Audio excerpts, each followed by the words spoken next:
হযরত জাবের রাদিয়াল্লাহু তাআলা আনহু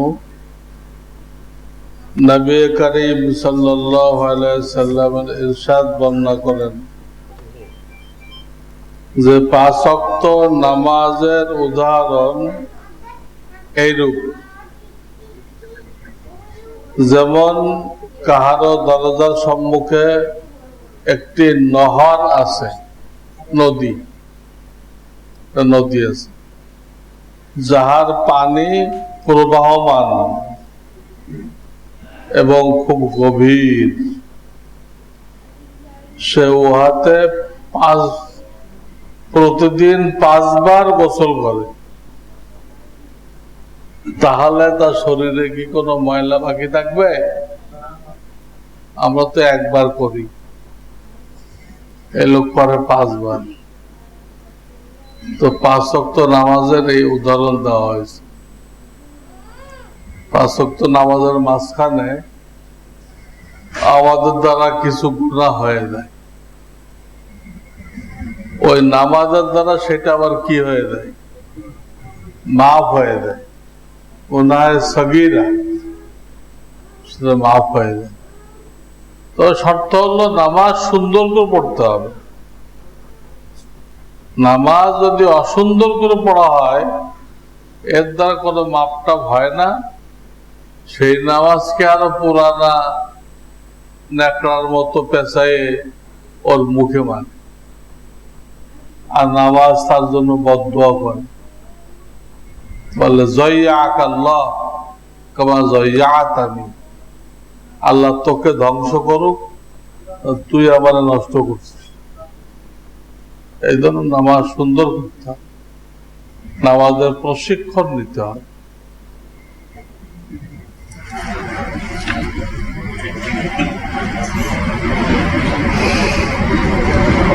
নাপাক অবস্থায় দ্বীনি আলোচনা বা হাদিসে সুবহানাল্লাহ আলহামদুলিল্লাহ বলা যাবে কিনা, বাংলা কিতাব পড়া যাবে কিনা?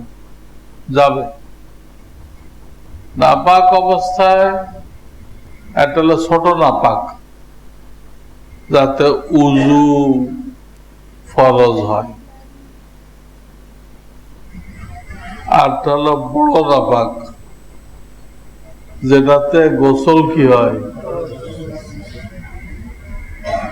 তো উযু ফরজ হলে তো সব জিকির আজকার, কোরআন শরীফ না ছুঁয়ে তেলাওয়াত সব জায়েজ। কিন্তু বড় নাপাক যেটা গোসল ফরজ হয়, ওই অবস্থায় অন্যান্য জিকির জায়েজ, একমাত্র কোরআন শরীফের তেলাওয়াত। কোরআন তো ছোঁয়া যাবেই না, মুখস্থ পড়া যাবে না, মুখস্থ কোরআন পড়া যাবে না। গোসল যদি কারোর দায়িত্বে ফরজ থাকে, ফরজ গোসলে কয়েকটা বিষয় খুব খেয়াল রাখতে হয়। একটা হলো কানের সব জায়গায় পানি ঠিক মতো পৌঁছলো কিনা। 2 নম্বর নাভির ভিতরে পানি পৌঁছলো কিনা। 3 নম্বর রানের চিপায় আশেপাশে এখানে পানি ঠিক মতো পৌঁছলো কিনা। অন্য জায়গায় তো সহজে পৌঁছে, এই 3টা জায়গায় পৌঁছাইতে হয়, তা না হলে পৌঁছে না। আর একটা চুল পরিমাণ জায়গা শুকনো থাকলে গোসল হয় না, গোসল না হলে নামাজ হয় না। এই জন্য গোসলে কুলি করা, নাকে পানি দেওয়া ফরজ করা হয়েছে কেন? উযুতে তো সুন্নত, কুলি করা, নাকে পানি দেওয়া উযুতে কি, গোসলে কি ফরজ।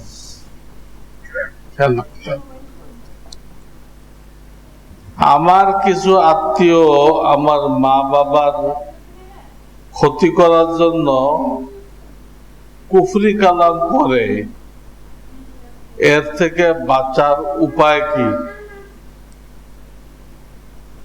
বাঁচার উপায় আপনারা সকাল বিকাল 3 কুলের আমল করেন, 3 কুল এটা পড়েন। আর একটা আমল আছে, ফজরের আগে, ফজরের রক্ত হইতে হবে, 41 বার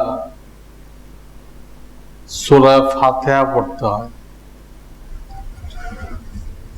পরে পানিতে দম করে ফু দিয়ে এই পানি খাওয়াই দিতে। এ তো ওই কুফরি কালামের তাসির নষ্ট হয়ে যায়।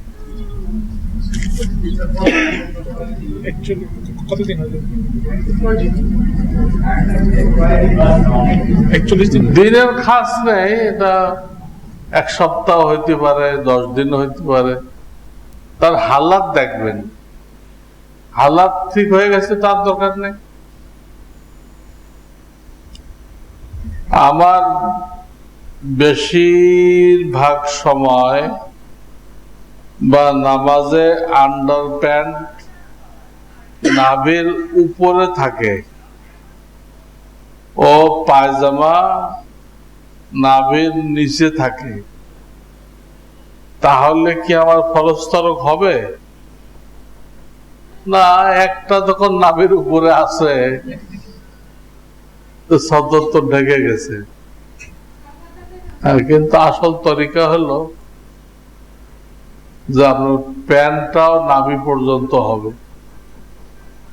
আর জামাটা প্যান্টের উপর দিয়ে পরবেন এবং সেটা হাঁটু পর্যন্ত হবে। জামা কোন পর্যন্ত হবে? হাঁটু পর্যন্ত। তাহলে কাপড়ের উপর দিয়ে সতর প্রকাশ পাবে না।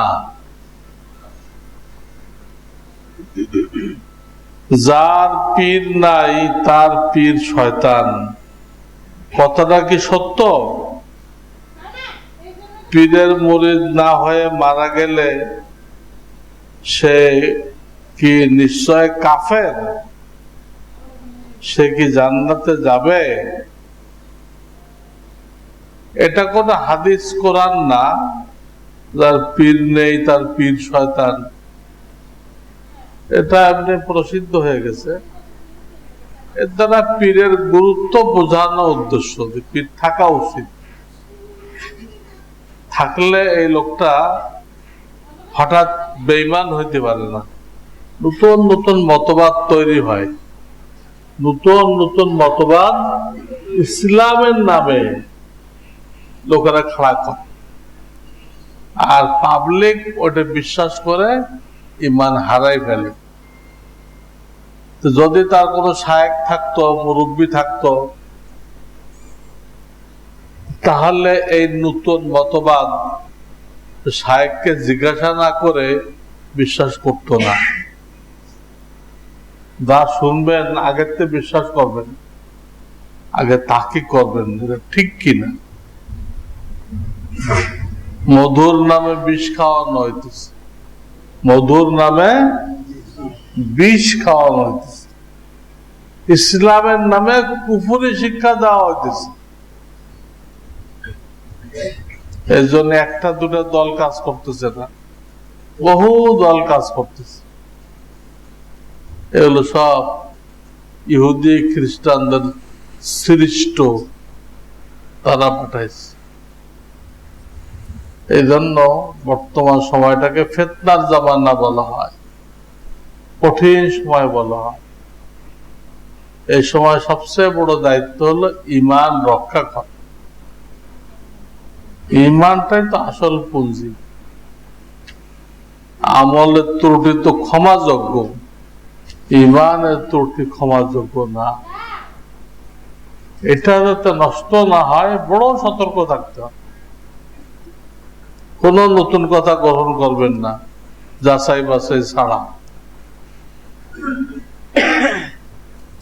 বেহেশতি জেওরে একটি মাসআলাতে বলা হয়েছে, স্বামী স্ত্রী একত্রে শুয়েছিল, সজাগ হয়ে কাপড়ে মণি দেখতে পেল, অথচ কারো মনে নেই স্বপ্নে কিছু দেখেছে কিনা। তবে উভয়ের গোসল করতে হবে, যেহেতু জানা নেই কার বীর্য। এখানে কি যে কোনো একজনের কাপড়ে এটা দেখলে এই হুকুম? এটা পার্থক্য করার তরিকা আছে। যদি বিছানার চাদরে এটা দেখলো, নাপাকি দেখলো, এখন কার স্বপ্ন দোষ হয়েছে মনে নেই, মহিলাদেরও হয়। এটা পার্থক্য করার নিয়ম হলো, পুরুষেরটা কয়েক জায়গায় লাগে ছড়াই ছিটে, আর মহিলাদেরটা এক জায়গায় থাকে। এই আলামত দিয়ে পার্থক্য করা যায় যে কাপড় দিয়ে নাপাক দেখা যাইতেছে, এটা কার। যদি এক জায়গায় সীমিত থাকে মহিলা, এখানে কিছু, এখানে কিছু, এখানে কিছু, এরকম কয়েক জায়গায় বিক্ষিপ্ত রয়েছে, এটা পুরুষের।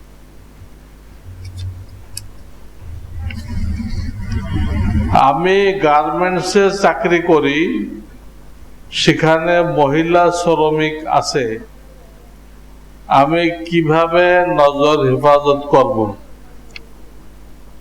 এটাই আম প্রেসক্রিপশন দিয়ে কাজ হবে না। এটা আপনার যিনি শায়েখ আছেন, শায়েখ, এটা তার কাছ থেকে জবাব নিতে হবে যে মহিলার মধ্যে থেকে আপনি নজরের হেফাজত কিভাবে করবেন। গার্মেন্টসে চাকরি না করলে তো সারাদিন মহিলা সামনে পড়ে না, তখন কিভাবে হেফাজত করে? ওখানে সেইভাবে করতে হবে।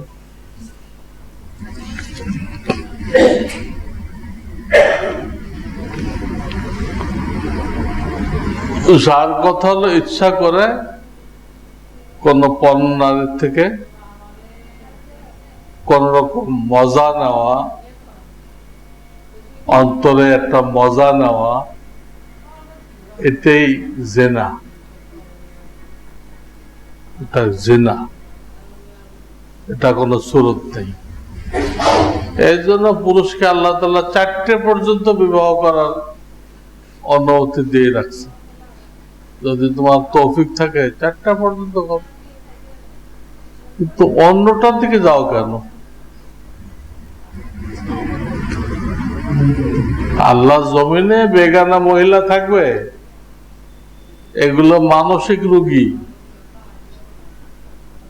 যেসব মেয়েরা বেগানা চলে, বেপর্দা চলে,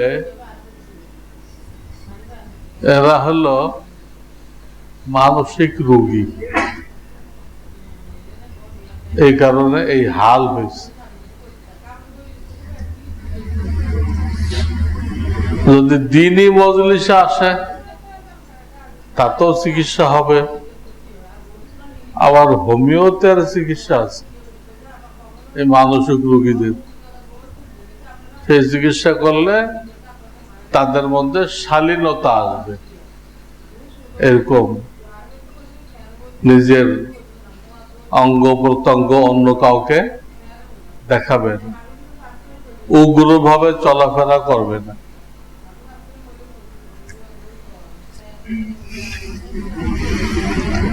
বাবার আয় উপার্জনের প্রায় 70%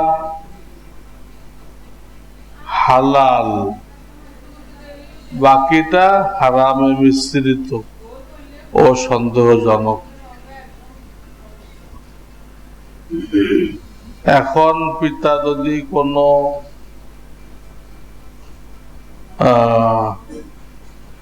শার্ট কেনে, নাকি ফ্ল্যাট কেনে, কিনে তার মেয়েকে মালিক বানিয়ে দেয়, তাহলে ওই ফ্ল্যাট ভাড়া দিয়ে উপার্জিত আয় মেয়ের জন্য হালাল হবে কিনা? দেখা যাচ্ছে পিতার অধিকাংশ ইনকাম হালাল, 70% কইছে, আর 30% সমস্যা আছে। এই অবস্থায় পিতার দেওয়া কোনো গিফট গ্রহণ করা যাবে, কিন্তু হারাম যদি বেশি হয় অথবা 50-50 হয়, সমান সমান, তখন পিতার এই হারাম জিনিস গ্রহণ করা যাবে না, সবার জন্য না যায়।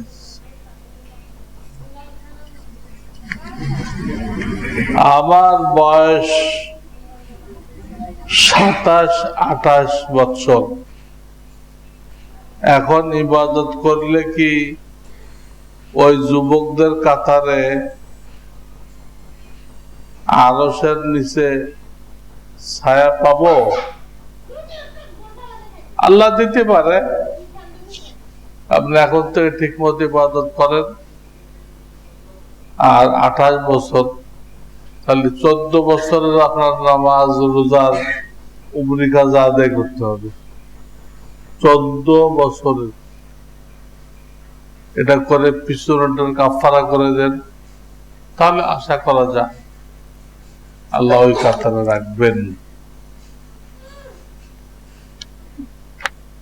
আমার একটি কন্যা আছে, বিবি এনজিওতে চাকরি করে, বহুত খারাপ। অনেক বোঝানোর পরও কাজ হচ্ছে না। তার বেতন সংসারেও খরচ হয় কিছু কিছু। এখন আমার করণীয় কি?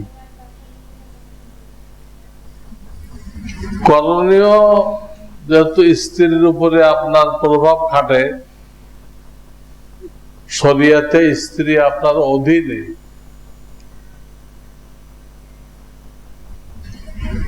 ইহুদিদের মদত পুষ্ট এনজিও গুলো বলে সমান অধিকার।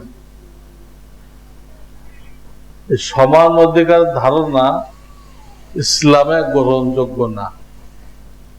কোরআনের বহু আয়াতে বলে দেওয়া হয়েছে যে স্বামীরা পরিচালক, স্ত্রীরা তাদের অধীনস্থ। তাদের ক্লিয়ার মানা করে দেন, তুমি এই চাকরি করতে পারবা না, এবং তার কষ্ট করে চলবেন, কিন্তু তার কোনো আয় আপনারা সংসারে ব্যয় করবেন না, ব্যয় করবেন। বরং চেষ্টা করেন তাকে কিছু হাত খরচ দিতে, যাতে ওই হারাম চাকরি ছেড়ে দেয়। এনজিওতে চাকরি করা একে তো হারাম, দ্বিতীয়ত এটা আপনার বিবি থাকবে কিনা সেটা সন্দেহ আছে। তা আপনার বিবি থাকবে না এনজিওর বসের বিবি হবে, এটা কি আছে? সন্দেহ। বসের খেদমত করতে করতে বসেরই হয়ে যাবে। এইসব করতে তো আসছে তারা, এইসব শয়তানি করতে তারা আসছে।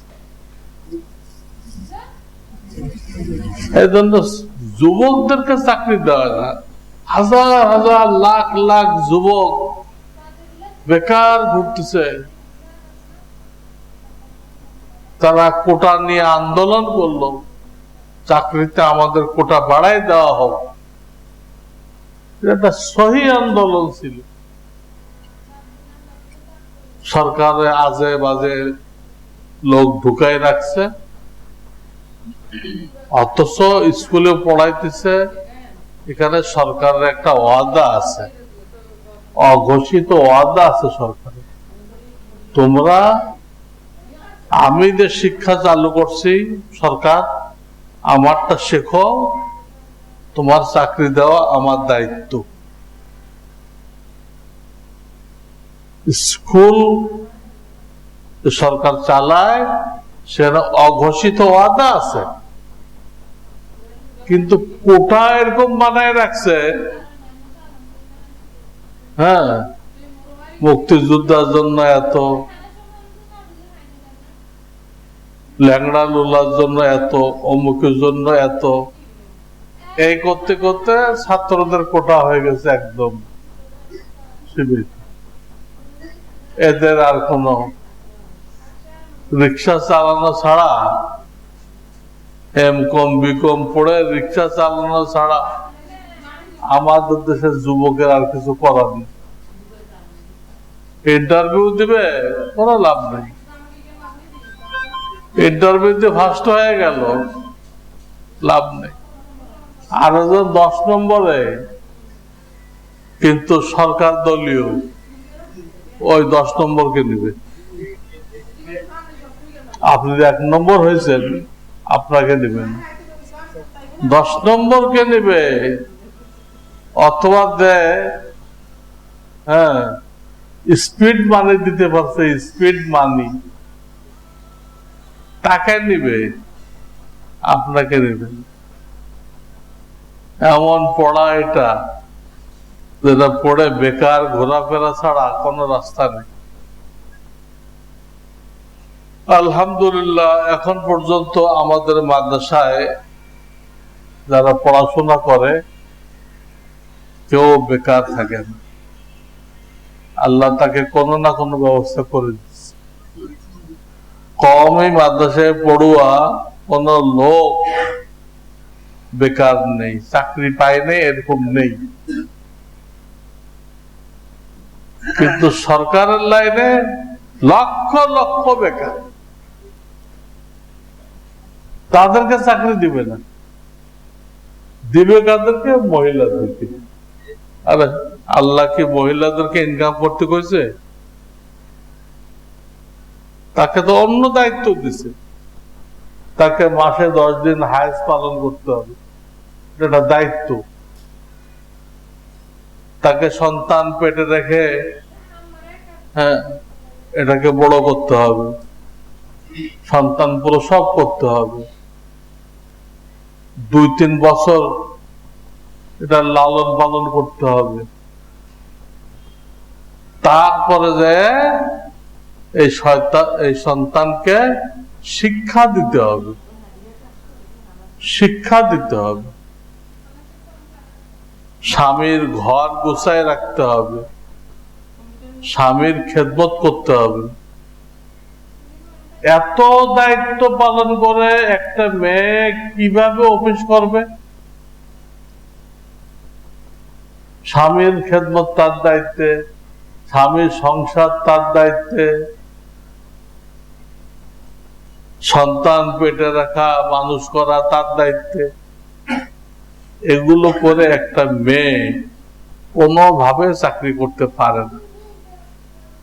এগুলো কাফেররা আমাদের সরকারের উপরে চাপায় দেয়।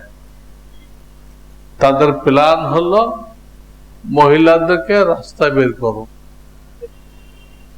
জিনা ব্যভিচারকে ব্যাপক করে দাও, এরা আল্লাহর গজবে ধ্বংস হয়ে যায়। জিনা ব্যভিচারকে, আপনার বিবি ধরো আর এক বেটার সাথে চাকরি করবে, এক টেবিলে চা খাবে, তার সাথে কোনো খাতির হবে না? মানুষকে বানাইছে এরকম, যার সাথে মেশে প্রত্যেক দিন তার সম্পর্ক সৃষ্টি হয়ে যায়। তো আপনার বিবি তো আপনার থাকলো না, কি নিয়ে সংসার করতেছে? হ্যাঁ, একটা খাসা, এর মধ্যে তো কোনো রু নেই। এই জন্য তাদেরকে চাকরিতে না লাগানো, বরং তাদেরকে হাত খরচ দেয়। বিবিদেরকে যতটুকু তৌফিক হয় হাত খরচ দেওয়া, এটা ইসলাম শিখায়। তারা চাকরি করলে, তাদের হাতে পয়সা আসলে ওগুলো সাজগোজে নষ্ট করে, কাজে লাগে না, শাস্তি লেগে দেয়। কথা বুঝছেন? আর একদিকে তাদের হাতে পয়সা আসলে তারা স্বামীকে আর মানতে পারে না। স্বামীকে তো মানে চলতে হবে, তাহলে সংসারে শান্তি থাকবে। আর স্বামীকে মানেন না, স্বামীর সাথে লড়াই করে, কোমর বাঁধে স্বামীর সাথে কি করে, লড়াই করে, অধিকার আদায় করে। এনজিওরা শিখাই দিচ্ছে। এই সংসারে জীবনও শান্তি হবে, অশান্তি আর অশান্তি। আল্লাহ হেফাজত করুন। সুবহানাল্লাহ। আল্লাহুম্মা সাল্লি আলা